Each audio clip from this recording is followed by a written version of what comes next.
Sir மேஷம்க்கு எப்படி இருக்கும்? Positives and negatives. 2026ஆம் ஆண்டு கிரக நிலைகளை பொறுத்து ராசி பலன்கள் சொல்லப்படுகிறது.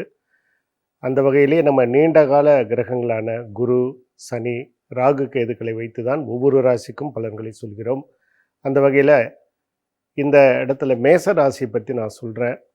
மேச ராசியை பொறுத்தவரையிலும் குதிரை அப்படிம்பாங்க. அதனுடைய உருவம் குதிரை எந்த அளவுக்கு வேகமாக ஓடுகிறதோ அந்த அளவிற்கு அவர்கள் வாழ்க்கை சிறப்பாக இருக்கும். அதாவது நல்லா ஸ்பீடாக ஒர்க் பண்ணணும் அப்படின்னு சொல்கிறேன். குதிரைக்கு கடிவாளம் போட்டால் தான் கரெக்டாக போகும். அதனால் நீங்கள் உங்களுடைய எண்ணங்களை கட்டுப்படுத்தி செஞ்சீங்கன்னா நிச்சயம் வெற்றி கிடைக்கும்.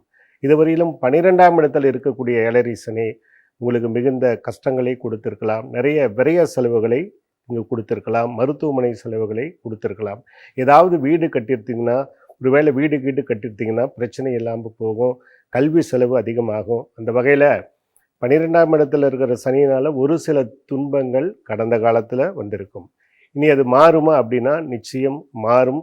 ஏன்னா இந்த குரு பயிற்சிக்கு அப்புறம் சில மாற்றங்கள், ஏன்னா இந்த குரு பயிற்சி மாறினதுக்கு அப்புறம் சில மாற்றங்கள் உங்களுக்கு நடக்கும். கடனிலிருந்து விடுபடுவீங்க, பிரச்சனைகளிலிருந்து விடுபடுவீங்க. பயப்பட வேண்டாம். இந்த மேச ராசி அற்புதமான ஒரு ராசி. அதில் இருக்கக்கூடிய அசுவதி, பரணி, கிருத்திகை மூன்றும் அற்புதமான ஒரு நட்சத்திரங்கள். இந்த ராசியிலிருந்து சிறப்பான பலன்கள் உங்களுக்கு கிடைக்கும் அப்படிங்கிறது தான் என்னுடைய கருத்து.